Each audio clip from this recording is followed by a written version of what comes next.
In this video will solve examples of Cramer's rule. इसके पहले वाले में हमने पूरा एक्सप्लेन किया हुआ है कि लीनियर इक्वेशन में कैसे डिटर्मिनेंट डी की वैल्यू क्या होती है, डी एक्स की वैल्यू क्या होती है and D Y and X and Y की वैल्यू क्या होती है। इसमें हम पूरा एग्जाम्पल सॉल्व करने वाले हैं। जब हमें डी की वैल्यू निकालनी होती है, बेसिकली क्रैमर का रूल क्यों यूज हो रहा है, साइमल्टेनियसली इक्वेशन का निकालने के लिए। इसमें स्टेप्स भी कम लगते हैं और फास्ट भी होता है। करते कैसे हैं इसको, डिटर्मिनेंट सबको आता है, क्रॉस मल्टीप्लिकेशन करना, क्रॉस करके और माइनस फिर दूसरा क्रॉस।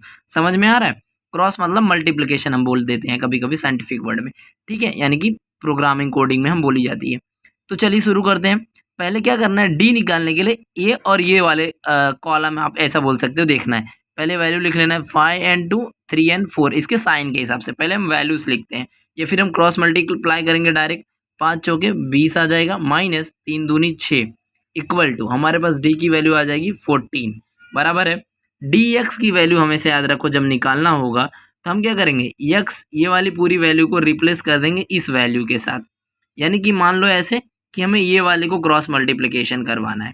समझ में आ गया। जब डी एक्स निकालेंगे तो इसकी एक्स की वैल्यू को हम लोग नेग्लेक्ट कर देंगे, ओमिट कर देंगे, ठीक है। तो क्रॉस यानी कि हमें किसकी वैल्यू को लिखना पड़ेगा, तो -11 यहाँ आ जाएगा, -10 यहाँ आ जाएगा और y की जगह पे y की वैल्यू रहेगी। अब क्रॉस मल्टीप्लिकेशन करेंगे तो हमारे पास क्या आएगा, -11 इंटू 4 -14 आ जाएगा एंड माइनस इंटू -30 आ जाएगा। तो हमारे पास जो वैल्यू आएगी माइनस, ये माइनस माइनस प्लस हो जाएगा तो -14 आ जाएगा।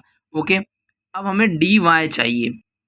y की जगह पे क्या आ जाएगा हमारे पास, कोफिशिएंट आ जाएगा, मतलब कांस्टेंट आ जाएगा। ये वाली जब वैल्यू हमें चाहिए होगी, जब हम डी वाई की वैल्यू करेंगे तो इसको नेगलेक्ट कर देंगे, इसकी जगह पे ये वैल्यू आ जाएगी, ये तो पहले से ही रहेगी, यानी कि एक्स की वैल्यू कहीं नहीं जाने वाली है और इसकी जगह पे आएगा। क्रॉस मल्टीप्लिकेशन करेंगे हम यहाँ पर, तो 10 पचे 50 आएगा, माइनस माइनस 11 दूनी 22 बराबर है। तो ये -50 ऐसे ही रहेगा, ये +22 हो जाएगा, -50 +22 हो जाएगा -28। अब हम क्या कर सकते हैं, डायरेक्टली यहाँ पर वैल्यूज डाल देंगे। हमारे पास डी एक्स आया है -14 और डी की वैल्यू आई है 14 इक्वल टू -1 एक्स वैल्यू आ गई, और डी वाई की वैल्यू हमारे पास है 28, एक्स की वैल्यू डी की वैल्यू हमारे पास है +14, तो हमारे पास आ जाएगा 2। यानी एक्स और वाई की वैल्यू क्या आ गई, एक्स की आ गई -1, वाई की आ गई, सॉरी यहाँ पर माइनस है तो -2, तो ये -2 आ जाएगा।